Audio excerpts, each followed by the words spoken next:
Hi, my name is Claire Davis, and I'm a program manager working with the developer platform at Microsoft.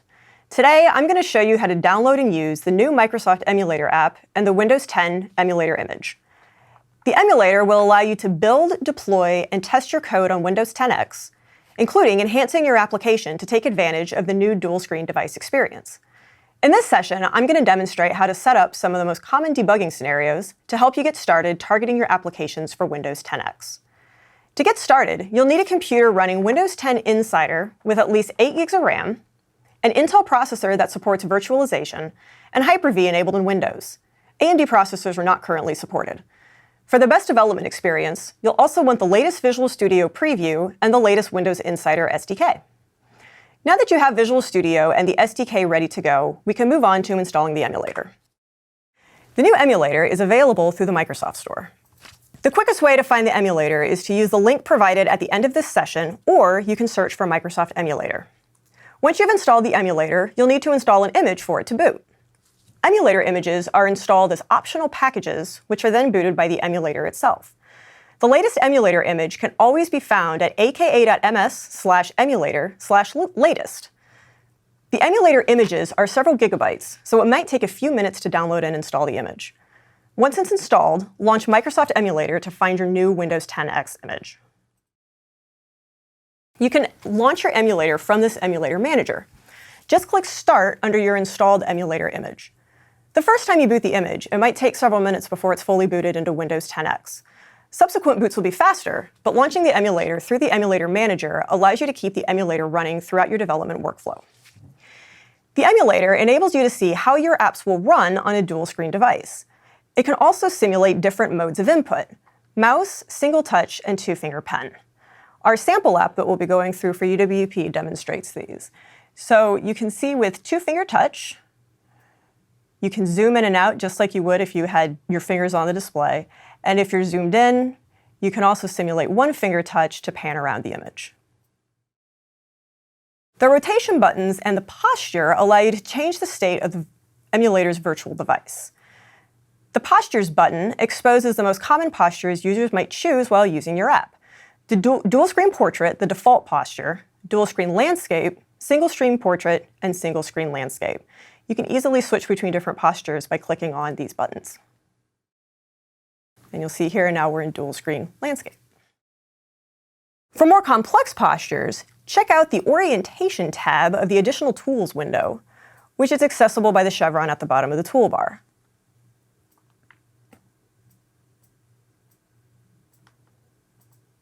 Now that you're a little more familiar with the emulator app, I want to demonstrate how to debug two common project types: UWP apps and MSIX-packaged apps. Let's walk through debugging a UWP project. If you're using Visual Studio 2019, upgrade to the latest Visual Studio 2019 preview to enjoy seamless integration of the emulator within your development environment. If you're using Visual Studio 2017 or 2019 RTM, click the Add to Visual Studio Integration button in Microsoft Emulator Manager to add the emulator configuration to Visual Studio's Debug Target dropdown for UWP projects. You'll need administrative rights to do this. This sample app will demonstrate the different inputs the emulator can simulate.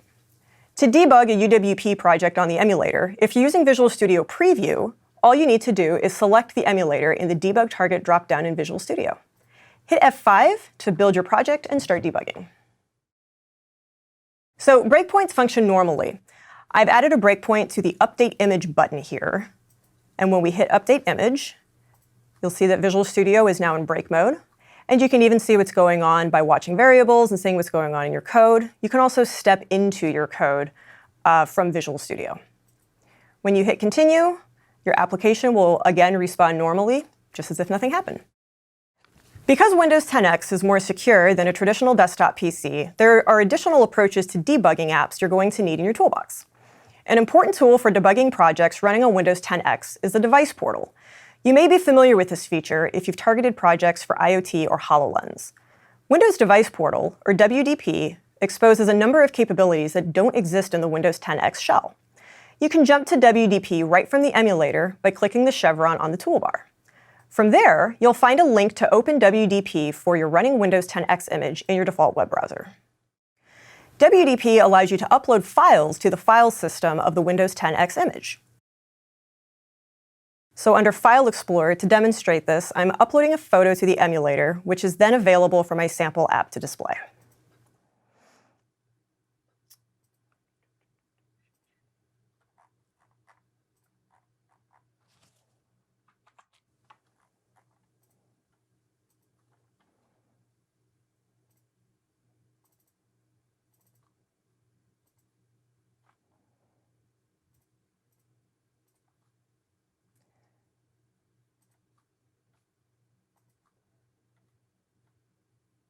As you can see, debugging UWP apps with the emulator is simple and straightforward.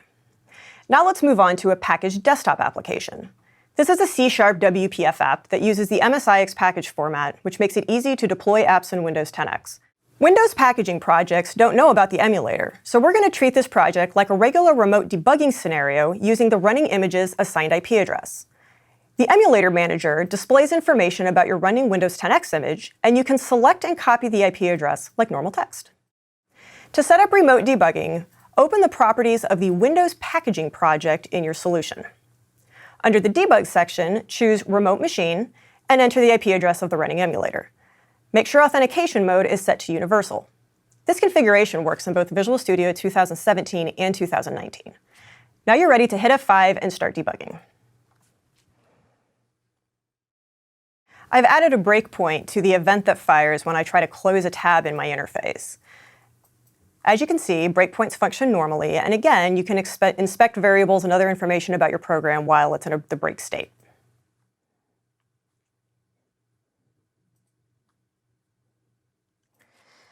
As you can see, debugging MSIX packaged apps is very easy and straightforward. Along with uploading files, Device Portal has other features you'll find useful as a developer.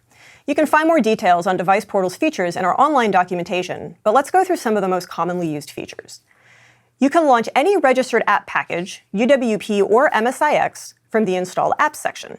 You can also uninstall any non-system packages. The Running Apps section shows registered app packages running on both the host and in the Win32 container. You can use this tool to monitor system resource usage of your apps. You can also terminate running apps.